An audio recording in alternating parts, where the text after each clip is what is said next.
think the issue of stigma is very powerful when we talk about people who are infected or affected by HIV/AIDS. I think stigma creates barriers for people to access the supports and services that they need. Beyond critical and rudimentary care, I think it also makes it really difficult to feel like you're part of a community.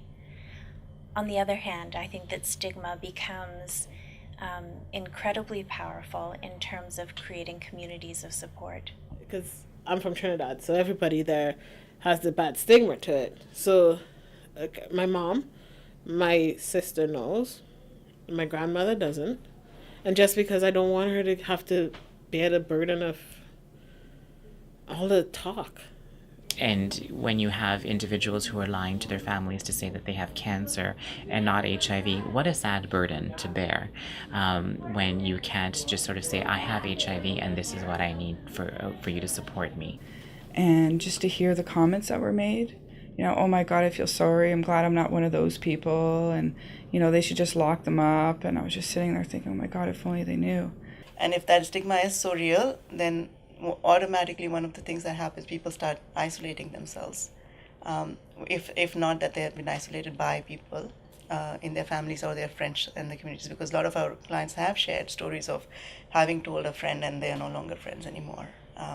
Having told a family member they're not a family member anymore. People who have been at risk of homelessness once they disclose HIV status to their family. Add to that the additional layers of someone saying, I'm a gay man and HIV positive. What happens then if you are from a conservative family that doesn't believe in same-sex relationships?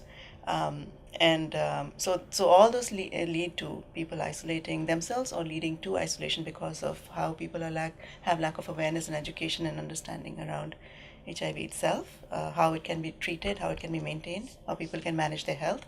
People are uneducated. They're going back on the times when it was first coming out and everybody was dying over it. That's the stigma that's still sitting on it. Even someone in my daughter's school got pulled out because she didn't want her kids to be around the AIDS kid. And my kids aren't positive. So I just left town. I left 4 hours away in a new place where nobody knew me, and still down there nobody knew I had it. But I try to keep it close and quiet because I don't want people to know. It ain't that like, I cough and you're going to get it sort of thing. And there's people that still believe that, Some way we need to figure out a way to break the link on the stigma and how we set forth moving forward to make sure that we can continuously get that awareness out there. It's difficult because when we talk about sex or sexual health, there is a natural closing of doors in a society that's nervous about that topic in general, and that's one of the big areas that I think ACYR is opening doors. So if we can all as a community really take time to learn and understand what HIV is, right?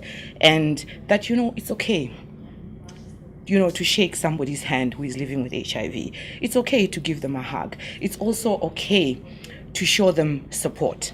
There would be a huge shift in how we as a society, as a community, can provide support to people living with HIV, but it starts with education. Any one of us can get cancer, any one of us can get HIV. We don't have to look a certain way or be a certain way in order to be able to access care and be treated in a humane and dignified manner. And I think that is a big barrier in our community right now, which leads to a strong sense of isolation and the need for agencies like ACYR being out there and talking to people and clarifying the misunderstanding and misinformation that has been spread over the years, and also giving people real tools in understanding how they can support someone. Because I feel sometimes people do things out of fear.